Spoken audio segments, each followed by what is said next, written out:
Louisiana beer reviews. This is Cheve, and it's from All Relation Brewing of New Orleans, Louisiana. This can is steaming right now because it's incredibly humid and hot. Yesterday was so hot and humid, it's gonna be that way. It's 8 a.m. right now and it's crazy. I don't see a date, guys. It's a black can with the label taped onto it. See, so the label is taped, but the can itself is black. I can see some of the paint coming off on the edges.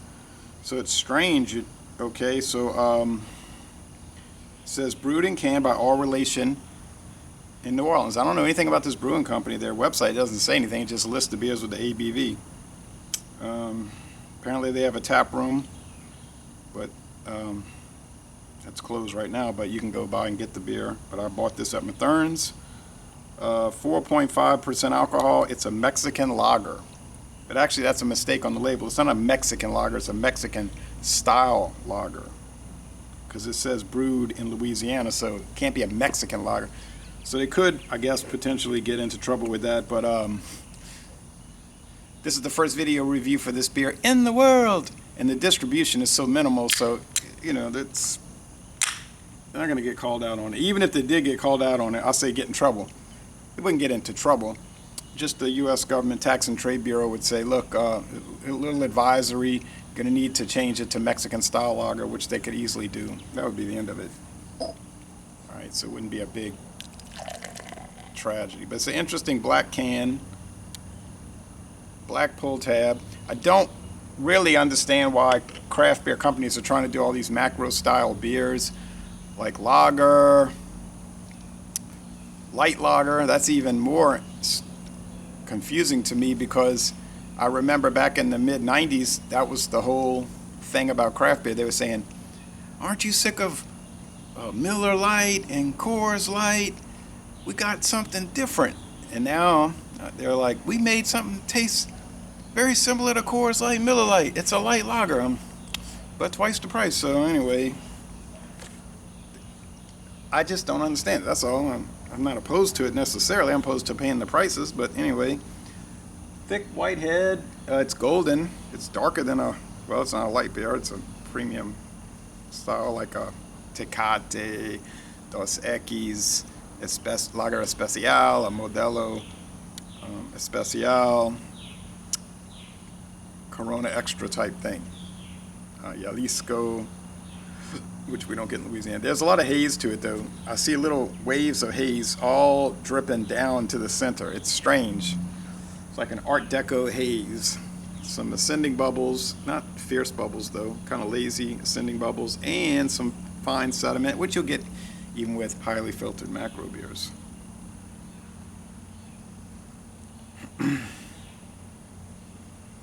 It's a little sharp note in it. Don't know the ingredients. They don't say.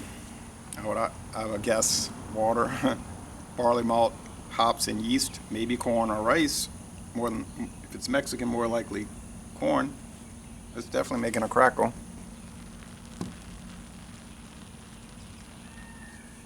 Probably hear that. Let's go with the okay. Yeah, kind of biscuity. Pungent, yeasty, yeah, pungent. What Mexican beer smells pungent like this? Carta Blanca? I don't know. Let's check it out.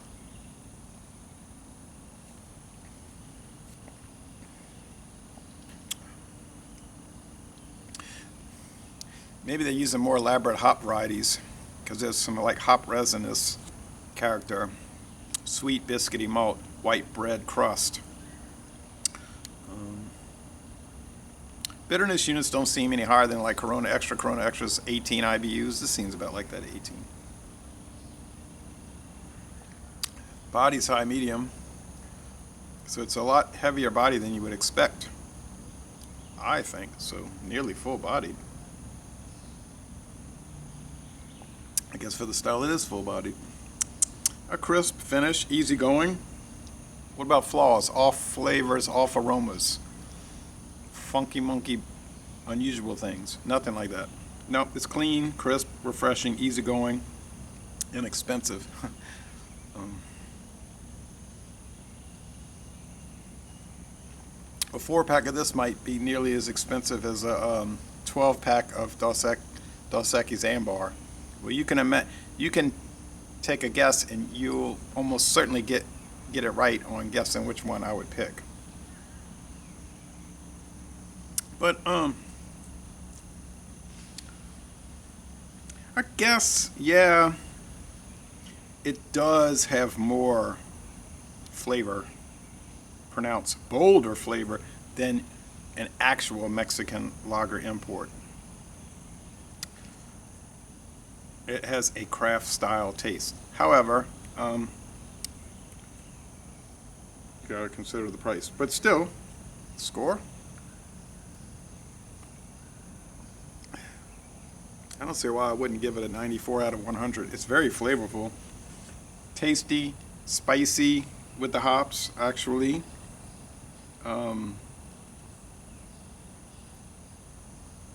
So if you want a micro brewed Mexican style, not Mexican actually, but Mexican style lager, and if you ever run across this, they had it on a discount. So Mathern's, they keep rotating their discounts. Like these are all like 4 something. At the minimum, I think the cheapest is $3.99. So, you know, $15.96 for a 4-pack. Yikes! But anyway, I just keep catching the discounts. Like they'll every 2 weeks they'll change them up and discount different ones. Like I did today, the General Goza from Stillwater. So and they had it down for $2.99 to $2.99. Normally it's about, like I say, $4.99 or higher even. Yeah. So Lazy Lay Bon Ton Relais, a most excellent product nonetheless.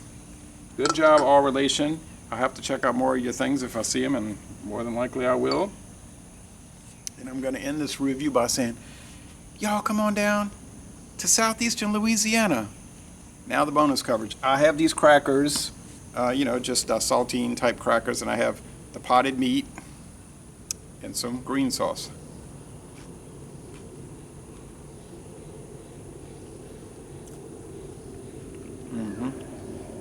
I think this micro brewed Mexican style lager would pair well with this.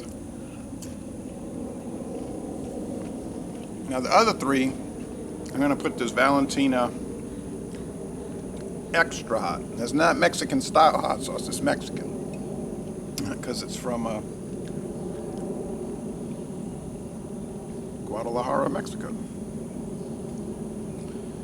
And Walmart had a great price on this huge 34-ounce bottle. It's bigger than a quart, 34 ounces. And as good as the Valentina is, and it's great, I think the extra hot is even greater. And it doesn't cost a penny more. So,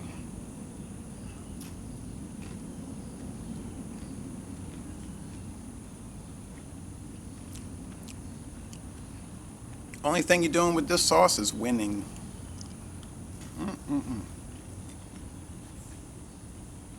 Now I was saying extra hot. I mean,